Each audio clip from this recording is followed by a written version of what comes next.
Bonjour à toutes et à tous, c'est un plaisir de vous retrouver à bord du tram. Est-ce que vous saviez qu'à Bruxelles, 45% des ménages possèdent une voiture? C'est peu, c'est nettement moins que la moyenne belge qui est de 75%. Évidemment en Wallonie et en Flandre, il y a beaucoup moins d'accès au transport en commun. La voiture, c'est ce dont on va parler aujourd'hui dans le tram parce qu'elle fait face à quelques difficultés en 2022. Difficultés quant à son image par exemple, évidemment il y a crise environnementale. Et puis en termes de crise sanitaire, évidemment, les habitudes des automobilistes ont changé un petit peu, parfois un petit peu plus. Et donc on va voir un petit peu comment on vend des voitures en 2022 et comment est-ce qu'on fait de la publicité sur les voitures. C'est de ça qu'on va parler dans le tram. On se retrouve dans les prochaines secondes, à tout de suite.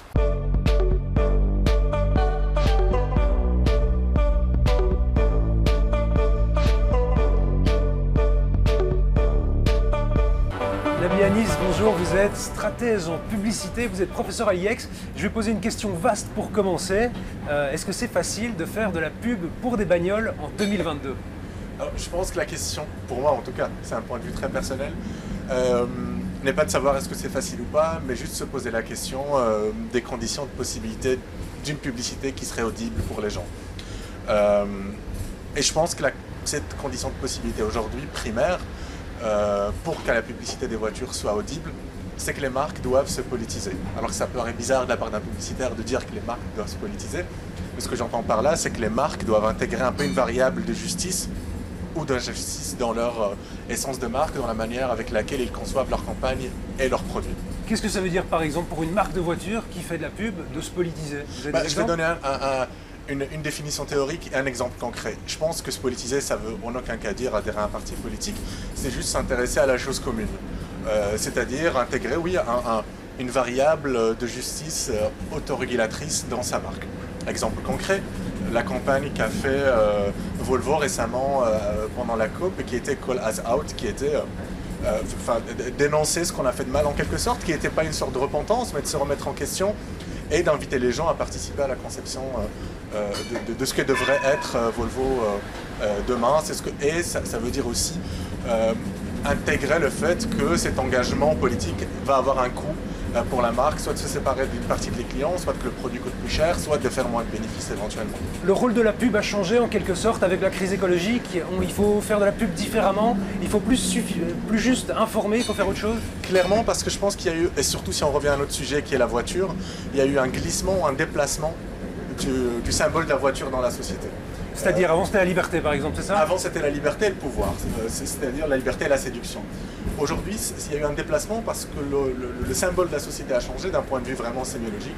Roland Barthes disait la voiture c'était la cathédrale au milieu du village, aujourd'hui c'est un peu un village hanté à la sortie du village. Et ce déplacement a été aussi accompagné par le fait que la liberté n'est plus, je pense, aujourd'hui la valeur centrale que les gens cherchent et je pense, on est plus centré sur une valeur de justice, une société plus juste. Avant, la société plus. C'est un peu extrême de dire ça, non? Ouais, on ne peut pas dire que la voiture c'est la nouvelle clope, quand même, si? Non, je pense pas, mais je pense que c'est juste que si on s'autorégule pas, l'État va le faire à notre place, comme ça se passe en France, où l'État maintenant régule les messages publicitaires pour la voiture.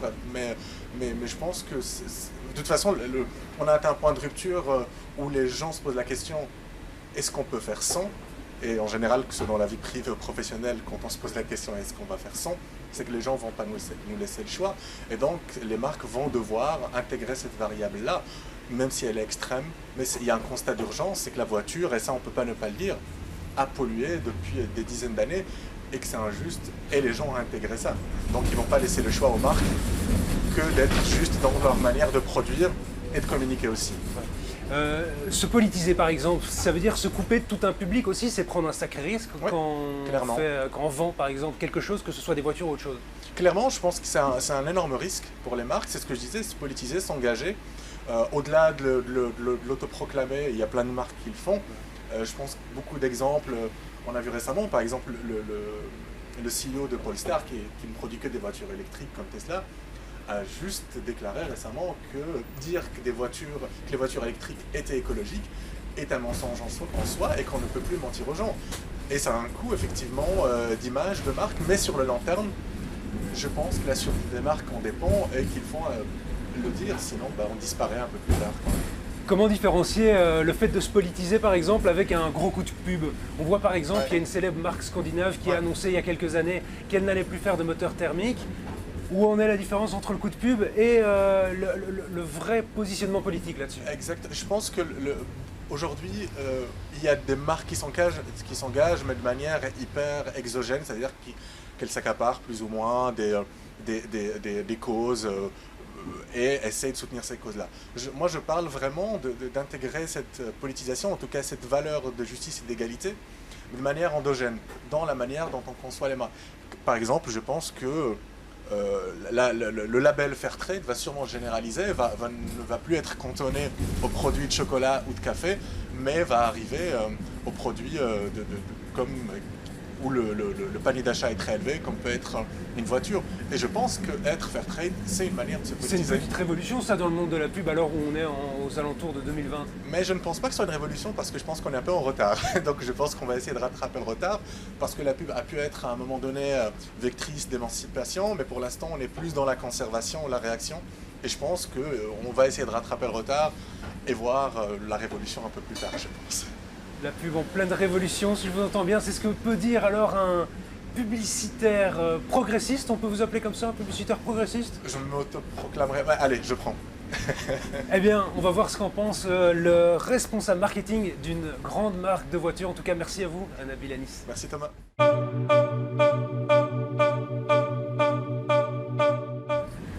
Ewout van der Heyden, vous êtes responsable marketing pour BMW Belgique. Alors, une question un petit peu similaire à la première que j'ai posée à Nabil.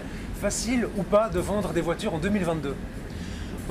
En ce moment, bizarrement, le plus grand souci qu'on a maintenant, c'est vraiment de produire des voitures plutôt que de les vendre. Les ventes sont bonnes. Le tout, c'est dans une situation où, surtout au plan des semi-conducteurs, vraiment de la demande qui dépasse l'offre en ce moment. Et donc, les plus grands soucis en ce moment, c'est vraiment produire suffisamment de voitures. Et quand les voitures sont là, est-ce que c'est facile dans une crise sanitaire où les habitudes des automobilistes ont un petit peu changé et dans un contexte de crise aussi environnementale et écologique, est-ce que c'est facile de continuer à vendre des voitures? Il faut expliquer beaucoup plus qu'auparavant. Maintenant, on a différentes technologies qui sont disponibles en même moment. Il y a bien sûr l'essence, le diesel, hybride, plug-in hybride, électrique, à terme peut-être hydrogène. Et donc, ce qu'on voit, c'est que les clients viennent avec énormément de questions. Et donc, le tout, c'est d'abord de bien orienter les clients. Et c'est là qu'il y a un vrai survalue pour nos vendeurs, de bien écouter les clients, de bien juger les besoins de mobilité et ensuite de lui procurer la meilleure voiture, que ce soit électrique, hybride ou essence. Pour rebondir à ce que disait notre invité précédent, se politiser pour une marque, ne plus simplement montrer qu'on fait dans le sens de l'environnement, se politiser. Pour vous, par exemple, pour la marque que vous défendez, qu'est-ce que ça veut dire se politiser? Qu'est-ce que ça pourrait être?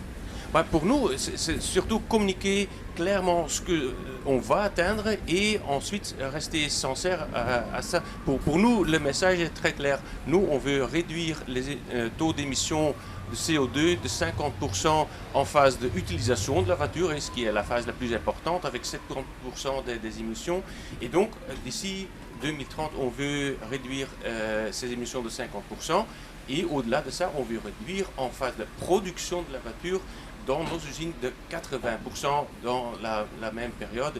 Mais pour nous, on va plus loin parce que l'écologie, c'est souvent confondu uniquement avec les émissions en CO2, mais il y a beaucoup plus que ça. Par exemple, il y a les matières premières qui en ce moment posent de plus en plus de problèmes. Et pour nous, l'engagement vient aussi de ce plan-là où on veut s'engager à utiliser de plus en plus de matériaux recyclés. Par exemple, déjà dans chaque BMW, 30% en ce moment des matériaux sont des matériaux réutilisés.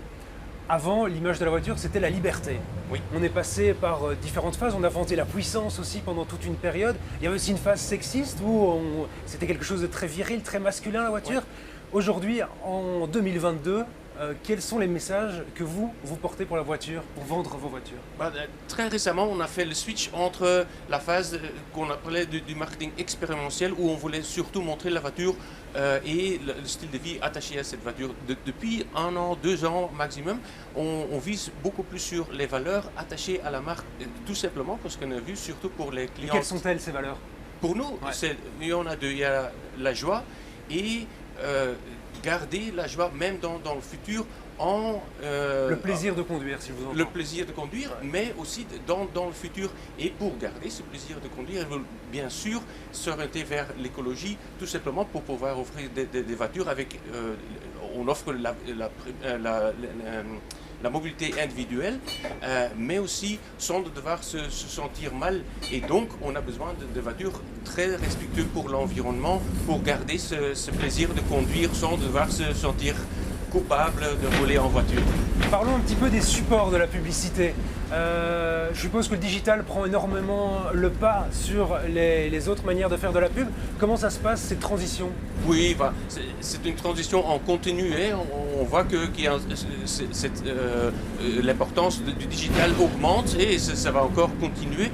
Mais en même temps, on se rend compte que le digital uniquement, ça ne fonctionne pas. Donc, on a encore besoin, surtout dans la première phase qu'on appelle en anglais la phase awareness, on a encore besoin de grandes affiches de la télévision. Et pour moi, ça ne va pas changer très vite. Ce n'est que plus loin dans le processus d'achat que quand on entre dans la phase de 1 sur 1 avec le client, où le digital est clairement... Pour faire parler du produit, alors il faut plutôt des médias de masse, par exemple la télévision, le journal, et après quand on veut passer dans la conversion de l'achat, on passe plutôt sur le digital. Tout à fait, ça c'est notre stratégie et il restera notre stratégie pendant quelques ans. Le salon de l'auto, ça fait 2 ans qu'il n'a pas eu lieu en Belgique. Comment on s'en porte quand on est responsable marketing d'une marque comme ça? Est-ce que c'est dramatique si le salon de l'auto ne revenait jamais? Je dirais, si le salon avait eu lieu, on aurait été là. Et ça, c'est clair, surtout parce qu'on veut supporter le salon, ça nous a apporté beaucoup de bien et on veut continuer. Mais ceci dit, maintenant, et comme vous le dites, on a 2 ans sans salon, on voit que premièrement, les clients trouvent facilement le chemin vers nos concessions et c'est vraiment le message qu'on veut passer, que le salon est maintenant chez nos concessions. Et deuxièmement, que tout ce momentum, cette phase de l'année en janvier, surtout les particuliers pensent à acheter une voiture, ça continue même sans le salon. Et ça, c'est quand même un constat très intéressant. Merci à vous, Ewout, d'avoir été dans notre trame. En tout cas, quelle qu'en soit la forme, quel que soit son fond, la publicité sur les voitures a encore de beaux jours devant elle. Merci à toutes et à tous de nous avoir suivis. On se retrouve la semaine prochaine, même heure, même trame.